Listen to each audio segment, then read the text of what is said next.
Assalamualaikum warahmatullahi wabarakatuh. Perkenalkan, saya atas nama Umi Fadilah dengan NIM 30300120023. Pada video kali ini saya akan menjelaskan proses islamisasi di Indonesia. Yang pertama, pola islamisasi. Kedua, jalur islamisasi. Ketiga, bagaimana penerimaan masyarakat terhadap islamisasi di Nusantara. Baiklah, langsung saja saya akan menjelaskan pembahasan yang pertama, yaitu pola islamisasi. Pola islamisasi terbagi menjadi tiga. Yang pertama, pola Samudra Pasai. Samudra Pasai memiliki kebebasan budaya untuk memformulasikan struktur dan sistem kekuasaan yang mencerminkan gambaran dengan dirinya. Yang kedua, pola Sulsel. Pola ini adalah pola islamisasi melalui konversi keraton atau pusat kekuasaan. Proses islamisasi berlangsung dalam suatu struktur negara yang telah memiliki basis legitimasi genealogis. Konversi agama menunjukkan kemampuan raja. Penguasa terhindar dari penghinaan rakyatnya dalam masalah kenegaraan. Yang ketiga, pola Jawa. Unsur dominan dalam komunitas kognitif yang baru maupun dalam paradigma politik dipakai sebagai pengukuran apa yang bisa dianggap wajar dan bukan. Bahasan yang kedua yaitu jalur islamisasi. Masuknya Islam ke Indonesia tidaklah secara langsung melainkan secara bertahap. Untuk menyebarkan Islam di Nusantara, para pedagang dan mubalik mempunyai strategi atau rencana dakwah yang akan dilakukan untuk membuat Islam dikenal di Nusantara. Setidaknya terdapat beberapa kegiatan yang digunakan sebagai sarana atau saluran dalam penyebaran Islam di Indonesia, antara lain perdagangan, perkawinan, pendidikan, kesenian, dan tasawuf. Yang pertama, perdagangan. Saluran yang digunakan untuk mengenalkan Islam adalah kegiatan perdagangan. Hal ini bisa diketahui dari adanya kesibukan lalu lintas perdagangan pada abad ke-7 Masehi hingga abad ke-16 Masehi. Kegiatan perdagangan ini banyak melibatkan bangsa-bangsa dari berbagai belahan dunia, termasuk bangsa Arab, India, Persia, Cina, dan lain-lain. Hubungan perdagangan ini dimanfaatkan oleh para pedagang muslim sebagai sarana atau media dakwah. Sebab dalam Islam setiap muslim memiliki kewajiban untuk menyebarkan ajaran Islam kepada siapa saja dengan tanpa paksaan, karena banyak sekali penduduk Nusantara yang berinteraksi dengan para pedagang muslim. Lambat laun, banyak dari mereka yang akhirnya masuk Islam. Yang kedua, perkawinan.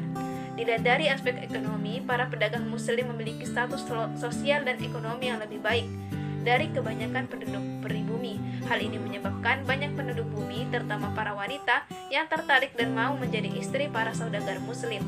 Hanya saja, ada ketentuan hukum Islam bahwa para wanita yang akan dinikahi harus masuk Islam terlebih dahulu.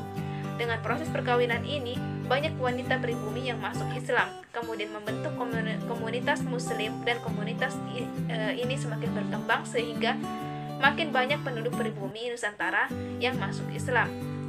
Jalur perkawinan lebih menguntungkan apabila pernikahan yang terjadi antara saudagar muslim dengan anak bangsawan atau adipati, karena mereka memiliki posisi penting dalam masyarakat sehingga mempercepat proses islamisasi. Contohnya perkawinan antara Raden Rahmat atau Sunan Ampel dengan Nyai Manila. Yang ketiga, pendidikan. Proses islamisasi di Indonesia juga dilakukan melalui media pendidikan.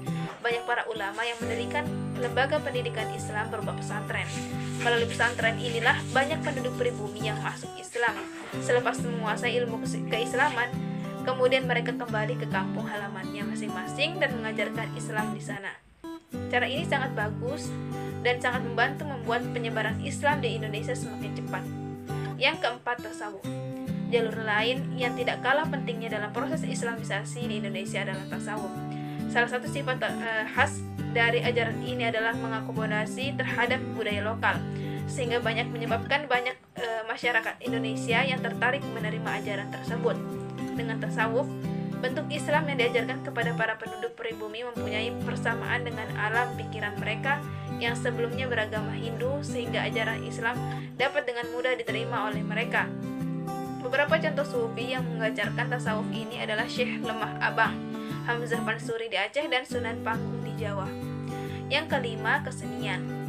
Saluran islamisasi melalui kesenian yang paling terkenal adalah wayang. Proses islamisasi melalui kesenian ini dilakukan salah satunya adalah oleh Sunan Kalijaga. Sebagian besar cerita yang diangkat dalam perwayangannya adalah diambil dari cerita Ramayana dan Mahabharata. Sunan Kalijaga tidak pernah meminta upah kepada para penonton. Sunan Kalijaga hanya meminta para penonton mengikutinya mengucapkan 2 kalimat syahadat. Selain wayang, media yang dipergunakan dalam penyebaran Islam di Indonesia adalah seni bangunan, seni pahat, seni tari, seni musik, dan seni sastra. Yang keenam, politik. Di daerah Maluku dan Sulawesi Selatan, kebanyakan rakyat masuk Islam setelah rajanya masuk Islam terlebih dahulu. Pengaruh politik raja sangat membantu tersebarnya Islam di wilayah ini. Jalur politik juga ditempuh ketika kerajaan Islam menaklukkan kerajaan non-Islam, baik di Sumatera, Jawa, atau Indonesia bagian timur. Pembahasan yang ketiga yaitu penerimaan masyarakat terhadap Islam di Nusantara.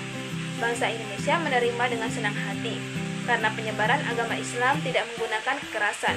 Selain itu, agama Islam juga tidak mengenal kasta dan para penyebar agama Islam seperti Wali Songo menyebarkan Islam tanpa menghapus adat kebiasaan, namun mengakulturasinya dengan memberi sedikit nafas Islam dalam kebudayaan tersebut. Demikianlah penjelasan dari saya tentang proses Islamisasi. Wassalamualaikum warahmatullahi wabarakatuh.